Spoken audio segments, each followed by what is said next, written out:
All right, so let's talk about this. Let's do some 312. I got to shift gears. So just so y'all know, I have 2 lectures of 116 back-to-back right before this. So the beginning of each lecture, my brain's got to shift gears into 312. It should only take a minute each time, but it's a big shift in gears. So I think I can assume you all know me. I'm Jesse, if you don't. Some of you are probably transfer students, so maybe some of you don't. But I'm Jesse. I like to go by just Jesse. We can keep it informal. If you want more formality, you want to call me Doctor, Professor, Dr. Hartloff, or whatever, that's fine. I don't care. But if you don't have preference, I prefer just Jesse. So let's talk about 312, which is hopefully why you're all here. Hopefully I'm in the right room. And the most important first thing that you need to know is the course website. So the course website I have as simple as I possibly can get it, CSE312.com. If you can't remember that, I don't know what to tell you. You might want to reconsider some life choices. CSE312.com. I have thought about ways I could possibly make that simpler, and I came up with nothing. CSE312.com. That's it. So this is where I'll have everything for the course website. I do have the UB Learns Brightspace active. All I have on there is an announcement that says go to CSE312.com. And the only other thing that will kind of be used for is that's where the lecture recordings go automatically. So the room's recording this lecture right now. It'll automatically, or I don't know if somebody in some room somewhere has to hit a button or whatever, but it's automatic to me and you, is the lecture recordings will show up there on Brightspace. If you don't want to go to Brightspace at all, like I don't want to learn a new system that I'm already hearing from my colleagues has just a different set of headaches than Blackboard did, so I'm leaving that to other people. I have a TA who's going to repost lecture on YouTube, so if you don't mind waiting, sometimes it takes up to like 24 hours or so. If you don't mind waiting, you can just watch YouTube, have a better interface instead of going to Brightspace, which will take you to Panopto and watching on there. If you don't want to do that, don't. Just wait a while and go to YouTube. Hopefully after going to lecture and attending diligently, and then rewatching on YouTube.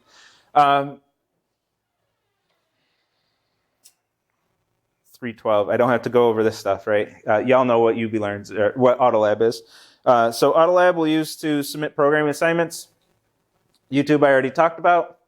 Piazza, you all know what Piazza is. I also post the office hour schedule on Piazza. So as we know our schedules, looks like we don't at all. But as we start learning our schedules, myself and the TAs, this will start populating with our office hours. I don't know when my office hours are going to be at. I have tons of meetings and stuff to schedule. And then I'll know when I can put my office hours, what times are still available. It'll probably be on Tuesday. Yeah, I don't really know yet, though. So that's where you can find the office hour schedule. This schedule is dynamic. So before you make a trip to office hours, check the schedule to make sure that there will be somebody in office hours. Unfortunately, sometimes TAs do cancel at the last minute. It drives me nuts every single time, but they usually have valid excuses. They're responsible people. They have, things that come up at the last second, and sometimes they do have to cancel. If they do, they'll either remove their name or cross their name out for that hour. If the name's crossed out, save yourself a trip and don't go in there. All office hours will be in Davis 344, which kind of was my office and got transformed into the 312 office hour room. So that's where office hours will be. Sometimes gets a little crowded. We'll try to do crowd control and manage that the best we can, but if not, we'll just have you in several at a time as we go in there. We also have some Zoom office hours. You can read this post, and I think it's pretty self-explanatory. And that's where you go to ask questions too. You're all familiar with this, I assume, but if you have a question that involves some of your code about a programming assignment, make sure you make a private post to instructors. So post, I have a question, to instructors, and then post your question. Don't paste code publicly to the entire class. I feel like every class I have, there's at least one student towards the beginning of the semester who will post all of their code and say, what's wrong with this, to the entire class? And we have to say, this is so obviously academic integrity. what are you doing? And then finally, Discord. Discord is a more informal place where you can chat with other students and talk about whatever. I don't care what you do on Discord. I guess to an extent. I guess if you're really horrendous, I'd have to do something. But that's a more unofficial place for you all to chat. There will be TAs there as well, but they won't be acting as TAs. So if you do interact with a TA, I have to give this disclaimer each semester. If you are interacting with a TA on Discord, they are not acting as a TA, meaning they're not getting paid. They're not a TA at that time. They're just a fellow student. They'll have the TA role on Discord just so you know that they're a TA, but they're not acting as a TA. So keep that in mind. Don't bug them about homework questions or project questions or anything. Ask them questions about the course, unless it's conceptual. I don't care if you flag me down at Wegmans and ask me a conceptual question. I'll be happy to answer you. But if it's a question like my homework ain't working, fix it for me. Don't do that on Discord or Wegmans, please. So the TAs will probably ignore you, or they might even make fun of you a little bit. Like, why are you asking this? Why can't you figure it out? Don't be surprised if they act less than professional on Discord. I'm not going to babysit them in their personal lives. So I had a student get really upset about that once, so I think I'm overreacting by giving this disclaimer all the time. But just keep that in mind. I'm not paying them to be on Discord. They're just there on their own volition as just people. The one exception is I use the lecture channel on Discord. So I'll have that open on my phone during every lecture, and I'll be watching it. If you see me watching my phone, glance at my phone 100 times per lecture, I'm not waiting for an important text. I'm not ignoring you. That'd be extremely rude. What I'm doing is watching for questions in lecture. So I'll look at my phone, and if somebody's got a question, I'll answer that question live, or if somebody's got a comment. I like to offer that as an alternative way of asking questions. Instead of raising your hand, I have to call on you and do that whole dance. I'm still perfectly okay with that. If you have a question, want to raise your hand, by all means, do it, please. And I'll say, yo, and then you'll ask your question. We'll have a dialogue about it. If you don't want to do that, post on Discord, lecture channel. I'll be watching it during lecture. You say, hey, what you said about WebSockets right there didn't make any sense at all. And then I can go over that again and help you understand it, help explain it better if I explained it like crap the first time. So that's available to you. If you want to use it, please do. I enjoy when students are active on there. It makes lecture more enjoyable, I think, for all of us. But if you don't want to use it, just don't. I'm not going to sweat it. Some sections use it a lot. Some sections don't use it at all. I don't know. It goes by each group of students. So I hope you'll be a group that uses it, but if not, whatever. But that's available to you. All right. We haven't really talked about anything but questions so far.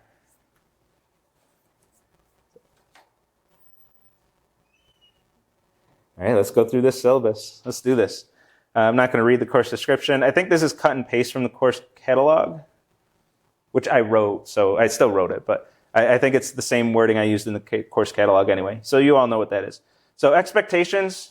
I expect you to actually want to learn about web applications. This is an elective. None of you have to be here. It's a relief for me to teach a course like this because with 116, the other major course that I teach, and I used to teach 442 a bit, like you're forced to be there if you're a CS major. With this one, you're not forced to be here. There's plenty of other systems electives out there. You don't have to choose this one. If you chose this one, I assume you actually want to learn this material. I'm going to treat you like that. I'm going to go through material at a quicker pace. I'm going to expect you to have the passion to actually learn it. I'm going to expect you to want to pick up the material. So I expect you to actually want to be here. If you don't want to be here, why are you here? You can choose so many other courses. You can choose different concentrations and everything. You don't have to be here. I expect you to be a competent developer. There's nothing worse. This is really one of my pet peeves in 442. Also in 312, but not quite so much to the level of 442. But I expect you to be able to write code. I expect you to be able to string concepts together. I expect you to use an if statement inside a loop and write a few functions and stuff. In 442, I would actually have students, I don't know how much of this I should be saying, but I would actually have students, each semester, there'd be at least one student who towards the end of the semester, they would use as a legitimate excuse for not getting stuff done on their project. They would say, "Professor, I'm not a strong coder." Like, you were in CSE 442. How did you get here? How did you get through 115, 116, 250? And they didn't mean like not a strong coder. They meant like they couldn't write a loop. Like they couldn't do nothing. And I'm like, how did you get here? Like, what are you? And the answer is always that they cheated to get there. But they wouldn't say that. But it's like, so I expect you to write code. If somehow you got through the prerequisite courses by whatever means you did, and you got in here and you don't know how to write any code at all, it's not an excuse or anything. I expect you to be able to write code. And a little more new to not this course, but like the 300 level, I expect you to be able to find, read, and understand technical documentation. There are a lot of things in this course where I'm just straight up not going to teach you how to do the thing that you have to do. And I expect you to go on the internet, find your technical documentation, find those tutorials, be able to go through them, be able to learn from them on your own, and learn what you need to learn. That's an important skill that in up to 220, 250, we really don't expect of you. We'll cover absolutely everything in those courses. By the time you hit the 300 and especially 400 level, there's an expectation, at least in most courses. I think it should be in all courses. But an expectation that you can go out there and learn on your own, because that's what you have to do after you graduate. We have to start getting you ready for that. You're not going to have a senior dev holding your hand and teach you every single thing that you need to learn. We'll guide you. I'll explain all the concepts of everything that you need to know, but I'm not going to hold your hand and say, okay, now when you go to code this, here are the characters that you have to type. I'm not going to go down to that level. There are some exceptions to that. Sometimes I will. Most of the time I won't. And especially when it comes to your project, I'm not going to hardly at all. When it comes to your group project, I expect you to be able to go find that documentation, read it, understand it, and just be able to work at that level that you'll have to after graduation. And this one, I don't have to tell you this one, but I expect you to put in the time. It's a CSE course. It's a 300 level CSE course. You've been through so many CSE courses by now. I don't have to belabor this point. In 116, I still have to go through that. I spend like 10 minutes on the first day. I expect you to work hard. You all know. You've survived this long, you know. So the grading, if you've heard anything about 312 in the past, there have been some changes this semester to the grading structure. Last semester there were some big changes, but I think I got it to the spot where I want it this semester. You can all let me know by the end of the semester if you agree or disagree. I'm sure you'll let me know. But I think it's a good balance between not being oppressive, but still guiding you through the course. As long as you're here, you want to learn, and you're working through the course, it's something you shouldn't have to think about or worry about. That's one of my goals with designing a grading structure. If you're here to learn, the grading should just come automatic. You shouldn't have anything weird happen where you just get screwed out of points. So there are 10 learning objectives in this course. If you took 116 with me or are familiar with what I do here, this is going to sound very familiar. 10 learning objectives. You have to complete every single one of them to pass the course. I have this neat little chart just to make sure that's super duper clear. 10 learning objectives to potentially pass, and your grade will be based on the application objectives. If you don't complete all 10 learning objectives, that's an F in the course. This sounds very harsh on the surface. Hopefully, if you went through 116 with me, you would agree that it's not as harsh as it sounds at first. And I'll explain how it works in this course as well. Hopefully, you'll agree with me in 312 as well. But on the surface, this seems pretty harsh. 10 things you have to do. You have to do them all. And let's talk about them. I don't have a large section like I do in 116. So there are 4 homework assignments. The first 3 each have 3 learning objectives. So the homework will say learning objective 1, here's what you need to code. Learning objective 2, here's what you got to code, etc. So 9 total learning objectives on the homework assignments, which are all individual assignments. You need to complete those objectives, all 9 of them, to pass the class. and then one single learning objective associated with the project. So the very first, we'll talk about the project in a little more detail in a minute here, but the first project deadline is actually an individual assignment, which is a learning objective that you have to complete before getting to the team part of the project. So 10 learning objectives, they all need to be complete. The good thing here is that they don't need to be completed until the last day of classes. So midnight, December 11th, you need all 10 of these done. I don't have anything to add to that. Midnight on December 11th. You need all 10 of these done. But you have until December 11th. You have the entire semester to complete these objectives. So then where your grade actually comes from is the application objectives. You can see the breakdown that you do need 10 application objectives to pass the class. So even if you get all your learning objectives, you do need 10 application objectives. The good news is that most of the application objectives don't require, can I even say most? I don't think I can say most in this class. I think it's a 50-50 split. But a lot of the application objectives don't require you to do any extra work. The application objectives are here as an incentive for you to do things on time, to keep up with the class. If you start falling behind in any CSE class especially, but this class as well, it's not unique. But you fall behind in this class, it's going to be a bad time. It's going to be extremely difficult to get caught up. It's hard enough to do one of these 4 programming assignments at a time. If you're trying to catch up with homework 2 while doing homework 3, it's just not going to happen. Especially if you're waiting until that last day or that last week to do all 10 of these learning objectives, you're not getting them all done in a week. It's not going to happen. If you were capable of getting them all done in a week, there was nothing stopping you from getting them done earlier in the semester. You would have gotten them done earlier. So the application objectives are here to incentivize you to not wait until the last minute, because if you wait until the last minute or the last week, you're going to fail. I would not, nobody would be able to do that. Or let me reword that. I know I'm going to have to repeat myself a little bit. Nobody can do that starting the last week and getting all 10 of those done, because the fact that you're in that position already tells me that you couldn't get them done earlier if you were capable of that, because some students would be capable of that, but they're the students who would have already had it done. If you're waiting until the last week and relying on that because you weren't capable of getting it done earlier, I don't see any way that you're going to get it done. Do not fall behind. You're going to fail. And I don't want to see y'all fail, despite what some of you might think. I don't want to see anybody fail. I want to see you succeed, learn, have great careers, and go on to do great things after the course.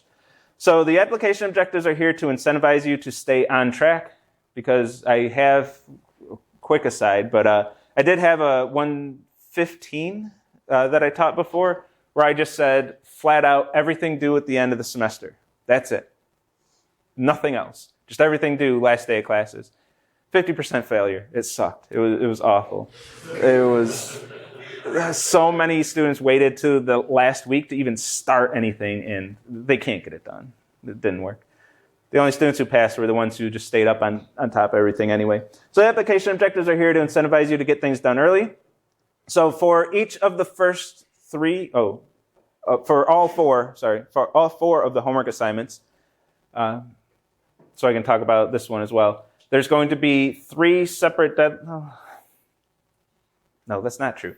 Let me just follow it the way I have it read on the syllabus. So for each of the first 3 homework assignments, there's 4 homework assignments. Only the first 3 have learning objectives on them. If you complete, I know that it's like the same structure that I just went over 2 times in 116. I got this. It's just 3 hours straight of lecturing. My brain is mush at this point. So the first 3 homework assignments have learning objectives. There's 3 deadlines for each of these homework assignments. The expected deadline, as the name implies, is where I expect you to have stuff done by. This is where if you're coming to lecture, you're keeping up on the material, you're working on the homework assignment as the lecture content comes out, not waiting until the deadline comes to work on everything, but you're just keeping up on everything. This is when I would expect a diligent student to have everything done. And this is going to be the Monday after all of the content was covered for that lecture, with the caveat of the last Friday, at the very least, of each block of content. The course works in 3-week blocks. First 3 weeks is for homework 1, next 3 weeks for homework 2, etc. The Friday of the 3rd week is always review, tips, tricks, debugging help, all that kind of stuff. So the content shuts off the Wednesday before, and then I expect 5 days after that, a diligent student to have everything done. Because you only need that Wednesday content for the very last objective anyway. You should have all the other ones done. Anyway, this is when I expect you to have everything done. For each objective that you have complete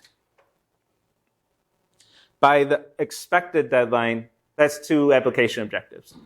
So each homework assignment has 3 learning objectives and a 4th objective that's an application objective only. So there's 4 objectives for each homework. Each one of those that you complete before the expected deadline is 2 application objectives. So you got homework 1, you're doing it when you're supposed to be doing it. You get all 4 objectives done by the expected deadline. You already got 8 application objectives in the bank, right from homework 1. That already puts you, well, not quite in passing, but almost in passing. You do a little bit extra on homework 2, and you already got your passing grade for AOs. A late deadline, which is going to be 2 weeks after the expected deadline. If for each objective you get by that deadline, you get 1 application objective. So you still get a chance to get one of those application objectives, even if you miss the expected deadline. The reason this is 2 weeks, this gives us 1 week for grading. There's a lot of manual grading in this course. That gives you 1 week to get your results back, and I hold my TAs to at least a 1 week turnaround, if not quicker. I think I'll hold them to a quicker turnaround this semester. I have 15 TAs for this course this semester. I think they can get less than a week turnaround. So we can get, even if we take a whole week for grading, then you have another week to say, oh crap, I didn't get that objective, and then you have a week to complete that objective. Because you got to know what ones you didn't get to know if you even need that deadline. So 2 weeks after the expected deadline, your late deadline where you can still earn some application objectives. Then the final deadline, which I mentioned earlier, is midnight, December 11th, the last day of classes, the night of the last day of classes. That's where you can still get the learning objectives complete. But I'm not giving you any AOs for that. What are you, crazy? I'm not giving you any application objectives if you're relying on that deadline. You can still finish your tasks to pass the class, but you're not getting any rewards for that. And then I did split this into 2 categories. That's what was tripping me up earlier. But the application objectives, that 4th objective on each homework, get them done by the expected deadline. That's 2 AOs. Get them done by the late deadline. That's 1 AO. Get them done after the late deadline. I don't care. I'm not giving you anything for that. There's no LOs associated with that. So any application objective, that 4th objective on each assignment, which I view as kind of a bonus assignment, bonus thing. Realistically, it's your earn your A objective. But if you don't get that done by the late deadline, there's no reason to do it anymore after that. And that's always going to be like auxiliary content. It's not going to be something that I would expect every student walking out of this class to know, which is why it's not a learning objective. It's kind of just an extra, hopefully you'll think it's a fun objective. If you're really here to learn this stuff, it'll be an extra fun objective. Whereas the 3 learning objectives, those are like the fundamental core content that I would expect anybody walking out of web applications to know.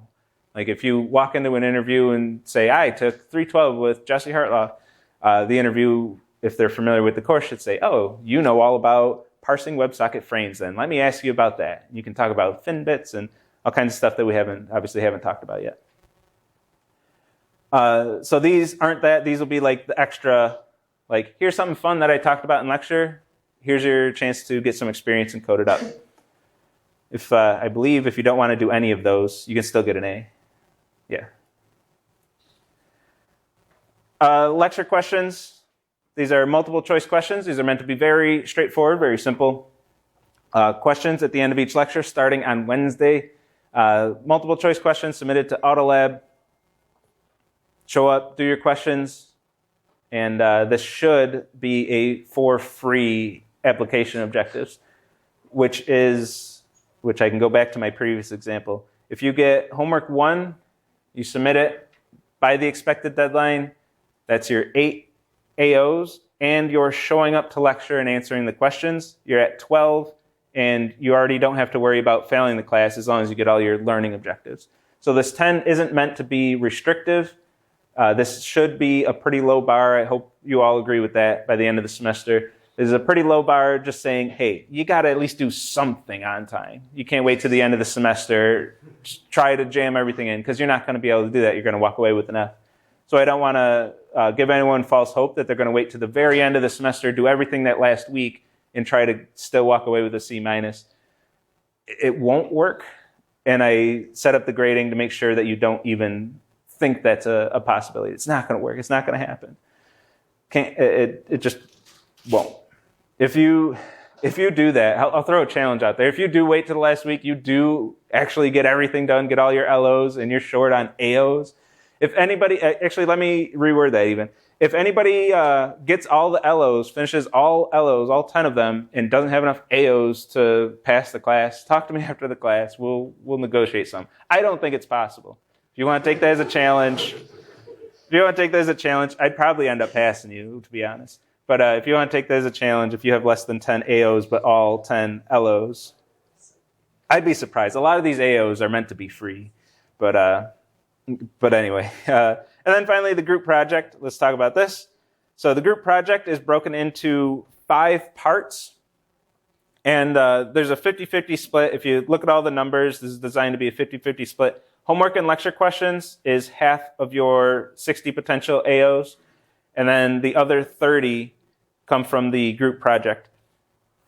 And then 30 is strategically at a C+. So if you do half of the course, you'll get a C+. You can read into that however you want.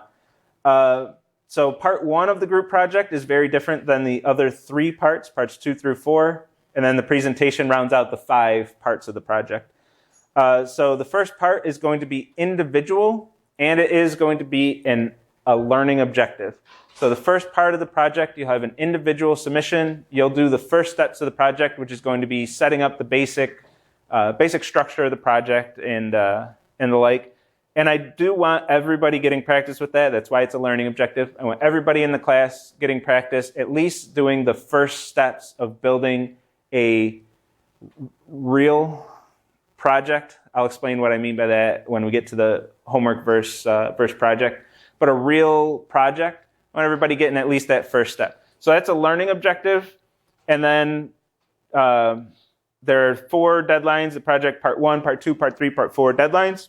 Complete part 1 by the part 1 deadline, which is, of course, would be the expected deadline. I expect you to finish it by part 1. It's going to be pass-fail basis for the LO. And if you complete the LO by part 1, that's 6 application objectives. And I'll tell you right now, part 1 is meant to be, I would consider these as free AOs. Like nobody should not be able to get that done unless you're just not trying, unless you're not really putting in the effort. It's going to be very basic. Build effectively homework 1 of your project, but using a framework that does everything for you. Again, I'll explain that in more detail when we talk about the specifics here. But get it done when you're supposed to. 6 AOs. I'm just going to slap 6 AOs at you. Bam. Should be free 6. If you don't get that for whatever reason, get it done by the project part 2 deadline. I'm going to give you 3 AOs. And then since it is an LO, there is a final deadline, the last day of classes, midnight last day of classes. You can still get it done by then to pass the class, but I ain't giving you no AOs for that. Ooh, you crazy? Not giving you AOs for that. If you need to rely on that final deadline. I don't want anybody to rely on those final deadlines. You should not be relying on that. That's just your last ditch effort, your last chance to squeak by with a passing grade. It's not meant to be relied upon at all. But I do want that safety net available for you. And then finally, the group project itself, parts 2 through 4, where you're going to be working in a team. This is application objective only, so take that for what it's worth as well. The message I'm sending and all that. I want everybody to get at least the basics of starting a project. But if you do all of the learning objectives on the homework assignments, which of course are all individual, I'm okay with you passing the class without doing the rest of this stuff. You ain't getting a good grade. You're not a great grade. Depends what you consider a good grade, I guess. If you think a C- is a good grade, yeah, you'll get a good grade. But you could get, I suppose if you do this one on time, was it 36 you could do?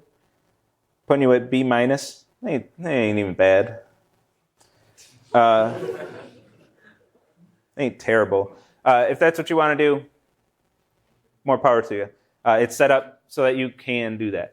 I think anybody walking away with an A needs some group project experience, and that's where you're going to earn the rest of your AOs. Work on a team. This is extremely valuable experience going into the workforce. Nobody's going to pay you 6 figures to sit in a closet and code by yourself. You will be working on a team. You need that experience before you graduate and try to just jump on a team and work like that. Oops, I've been ignoring chat. Sorry about that. Oh, I'm only 3 minutes behind. When does the first part of the project get released to us? Hopefully by Wednesday. I meant to get it done by today, so I'm already behind my own schedule right now. I'll release homework 1 before project part 1. You can see the whole schedule is down here. The homework 1 deadline is before the project 1 deadline, so that's my priority to get that out first. But then shortly after, I want to get the project part 1 and 116 homework 1. I've been stressing getting the syllabi ready for today. I always want to make changes to courses, so making sure those changes are what I want them to be was what I've been stressing about. So hopefully by Wednesday is my short answer, but I'd say at least by the end of the week. Can we do the group project individually? No, bless you. Part 1 of the project is individual. Parts 2 through 4 have to be group work. Groups of size 4 to 6, so at least 4 members. And for all the reasons I just said. I think you posted that before I said that, but you need, that's very valuable experience. If anybody's walking out of this class with an A, you should have group project experience to have to earn that. So each parts 2 through 4, it's going to be expanding the functionality of the project. Each one's going to be worth 6 application objectives. And these, there's no like different deadlines or anything. These are straight up application objectives with the namesake of can you take what you've learned in this class and apply it to solve a new objective. So it actually holds true to the original naming of these things. But there's only 1 deadline for each one of them. It's not going to be all or nothing. It's not a pass-fail. There's going to be multiple objectives. You can earn 0 through 6 application objectives on each one of those parts. And each one's going to be add this to the project, add this to the project, et cetera, add this feature. And then finally, at the end of the semester, the presentation, the project presentation, which is mostly a demo. This changed a bit last semester, and I really like the changes, so I'm running with that. But the presentation is more of a demo. You'll get in front of the class, go to your deployed website, which you'll have to have deployed, add a domain name with HTTPS. And during your presentation, everybody in the audience is invited to use your app. And if we're able to use your app for its intended purpose and it doesn't crash, you get 6 points. So it's kind of a demo, somewhat a presentation, less of a presentation, but mostly a load test. We're going to use your app and see if it crashes. And if every time you tested your app, you put on the white gloves and treated it like a Fabergé egg or something, it's going to break. It's going to break during that demo. So we want to know how robust your site is. And that's all the grading. So any questions about the grades so far? I actually restructured this lecture because last semester there were like 1,000 questions on day 1. So there might not be a bunch of questions. So if the 4th objective of every homework is an AO, then does that mean we get 1 AO plus 2 AOs because we completed it before the deadline? The 4th objective is an AO. If you complete that before the first deadline, you get 2 AOs. If you complete it before the second deadline, you get 1 AO. And then after that, you don't get credit for it anymore. So there's no AO like associated with that objective, like fundamentally. It's just the AOs that you get for those deadlines. Like whereas the LOs, you complete that objective, you get the LO and you get a certain amount of AOs depending on when you got it. The AO is just the deadline AOs. There's no fundamental AO associated with that. I see the confusion though. I might have to reword that in the syllabus. Yeah. So you said we have to, for the project, we have to have a web application or website done, right? Yep. So is it like, are we going to be graded for it being like aesthetically pleasing or not? No. It's good question. So, and that actually, I almost did forget to say this. This is why I'm ahead of time right now. What is this course? I skipped over the description and said, yeah, it's just out of the catalog. Let me explain this a little bit more detail. Let me answer this question first. Do we create our groups or will I assign them? Either way. So you either create your group, you say, these are the people I'm working with, we all agreed, this is our group, and I say, cool, you're a group. If you don't want to, if you just don't know anybody in the course, or for whatever reason, you just want a random group, you tell me, I want a random group, and everybody who says random group, I put you together in groups. So either way you want it. I like to leave that flexible. Could TAs act as PMs for the group project? Not for 312. I'm just not set up for that. I don't know if I would if I was set up for that. But no, like that makes sense in a 442. But in this one, the objectives are more clear-cut. You're not coming up with your own objectives necessarily. You have some flexibility, but not a ton. So there's less need for that anyway.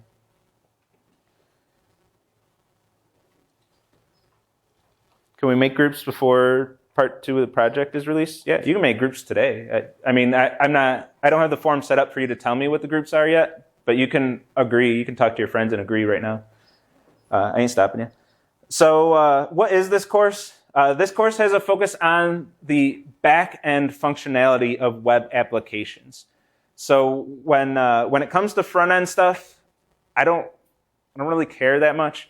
I have one lecture that's specifically on front-end stuff, and even that, I just rip through it pretty quick. I do the basics of HTML, basics of CSS, the basics of JavaScript, and then I'm like, all right, we know front-end development now. Go us. So when you're submitting your projects and your homework assignments, since I'm not teaching you anything about aesthetics or visually pleasing anything or front-end, really anything, I'm not going to grade you on that. I'm not going to talk even about at the conceptual level, any of those topics, so I'm not grading you on that. So if your website looks like a pile of crap, I don't care. A lot of my, I'm happy with the way the course websites came out now, but a lot of my sites look like crap. I'm not going to judge you on that stuff. If it works, that's what I care about. I want the functionality working, the communication between the front end and the back end, and mostly the back end functionality. That's what this course is. So if that's not something you're interested in, so we're going to have a heavy focus on protocols. We're going to talk about things at the byte level and even eventually at the bit level, and how servers respond to web requests. If you're not interested in those low-level protocol details, no, I won't take any offense or anything, but you might be in the wrong class. You might want to drop this class. There's a waiting list. There will be people who would be very happy if you dropped, to be honest. But if that's not what you want, this might not be the right class. You might want to take 370 with Alan. That's pretty much the mirror opposite of this class. That's the front end. He doesn't care about any of the back end stuff, any of the specific details of the protocols. He's going to focus on the front end, and you're going to make the front end functional. You're going to make it accessible. Everything's going to flow the way it should. That's the exact opposite of this course. If you are interested in web development, you should take both courses, by the way, and modern networking concepts. You take those 3 courses, you're going to have a wealth of knowledge on all these topics and how the internet works in general. So no, I don't care about what your projects look like, as long as they work. I would much, much prefer an ugly site that works great than a beautiful site that's buggy as hell. As far as grading goes, I should say. Actually, in my life, too, I'd rather the site just work. Because we have to do the homework in Python. Is that a requirement? Yes. And this is a new thing. So let me get to that. That is the next thing. So if you've heard anything about this course, you might have heard I don't care what language. Python required this semester. So if you haven't done Python, I think it's the easiest language to learn, to pick up. Get a Python tutorial, go through it. I used to allow any language, but I'd recommend Python. And I think last semester, out of 120 students, I think 5 of them chose something other than Python. So if I make this shift, well, I am making the shift, but making the shift to Python allows me to do more things in lecture. Like if I do a Python example in lecture, I had to say, well, the 5 of you not using Python, sorry. And then I'd throw in, just for those few students, I'd throw in a JavaScript example. And a few students were using Java. 2 students used Java last semester, so I tried to get a Java example in there. And I don't know, this just lets me put my examples in Python, and we're all on the same page with that. I think it's going to streamline things a bit more. In the 5 of you who wouldn't have chose Python, sorry, we're going to use Python. Says that the recitations are replaced with team meetings starting week 5 since, yeah, there aren't, I might have worded that a little weird then. There's no recitations at all. The recitations on your schedule, you can do whatever you want with that time. I'm not going to have anything for you for any recitation on your schedule. The recitations are going to be replaced with your team meeting, but the team meetings don't start until week 5. And then if you're all in the same recitation, you want to use that as your meeting time, by all means, go ahead. I think a few of them are at 9 a.m. And they're at weird times, so you probably don't want to. But you can choose whenever those team meetings are. But for the first 4 weeks, there's nothing at all for recitations. But officially on paper, if someone from the dean's office yells at me or something, technically your team meetings are your recitations. You are getting that 4th hour of CSE 312. So that's why it's worded like that. But recitations are replaced with team meetings. And if you want a place to study, you can look and see when all those recitation times are. You know that room's going to be empty. You know it's going to be reserved for CC 312. You just want a quiet place to study, and the library's always full and loud. You go hunt down those rooms and use them. If somebody's there, you say, I have this for CC 312. Where are we hosting our websites, by the way? I know that UB has like a web server for students. You can host wherever. I'll have my recommendations. I'm going to recommend... wow, I'm blanking on it. I'm going to recommend something. But there's DigitalOcean. I'm going to recommend DigitalOcean with a domain from Namecheap, because in your GitHub student pack, you can get those for free. So I have a clause in all my classes, something I like to hold to, that you shouldn't spend any extra money to take one of my classes. So since you can get those things for free, that's what I'll recommend, using your GitHub student pack. If for whatever reason everybody on your team already used your GitHub student pack, talk to me. We're going to work something out. I'm going to make sure you don't have to pay any money to take a class. You're already paying tuition. I'm not going to make you pay anything else. But we'll get that sorted out and get a way for you to do that for free. But I believe it's DigitalOcean and Namecheap is the free path in the GitHub student pack. All right, so homeworks in Python. We talked about. We're using Autolab for submissions, but there's going to be possibly no automated grading. I might do some this semester, but there might not be any. It's going to be graded by the TAs. And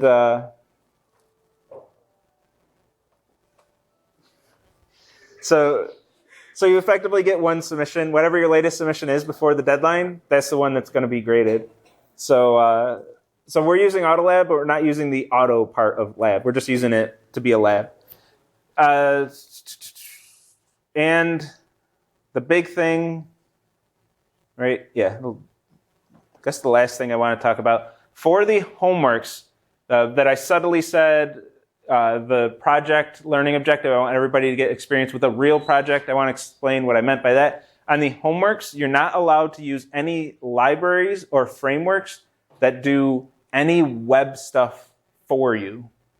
So you're going to be building your web server on your homework assignments from absolute scratch, from the ground up, starting with bytes. You get a sequence of bytes, and you have to interpret those as web requests and then respond with a sequence of bytes. You have to do every single thing in between there. The only libraries you're allowed to use are libraries that do TCP and IP for you, because that's not really the domain of this course. That's Modern Networking Concepts. I recommend that course. You'll learn a lot. It's just not part of this course is domain. So we're going to use a library to do the TCP stuff for us, and then we're going to do everything from HTTP up the network stack, or down the network stack, depending on which way you think of your network stacks. So everything you have to do for you, there are libraries and frameworks that do all of this stuff for you. All of them are banned on the homework. There's always one student each semester that wants to import HTTP and just say HTTP dot do the entire effing homework for me. No, that's not allowed. That's not what you're learning in this course. But the homework, doing it like that is not what you'll be doing in the real world at all. You should never do that on an actual project. This is strictly a learning experience. You're going to learn how these protocols work. So when you do import HTTP, which even that you won't really do in the real world, you're going to take a whole framework that the framework is going to import HTTP. And you take that framework and tell it to do everything for you. I want you to have an understanding of what that framework is actually doing for you, which will help you use that framework and understand why, all the little quirks of a framework. You're going to understand those quirks a lot better because you'll have a fundamental understanding of what's happening underneath the hood for those.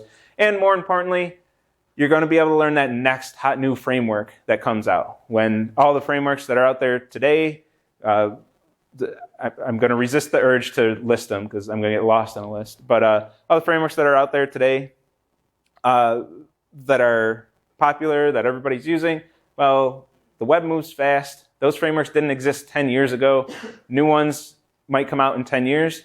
Throughout your career, you might not be using anything that's out there today. I want you to get that new framework that your boss says, I read this blog that said this is the next greatest framework. I want you to be able to pick that thing up and say, well, it looks like crap, but at least I understand how to use it, and I can pick it up very quickly because I know what it's doing. I know what's happening underneath the hood. So that's what the homework's teaching you. You should never do this in the real world, which is where the project comes in.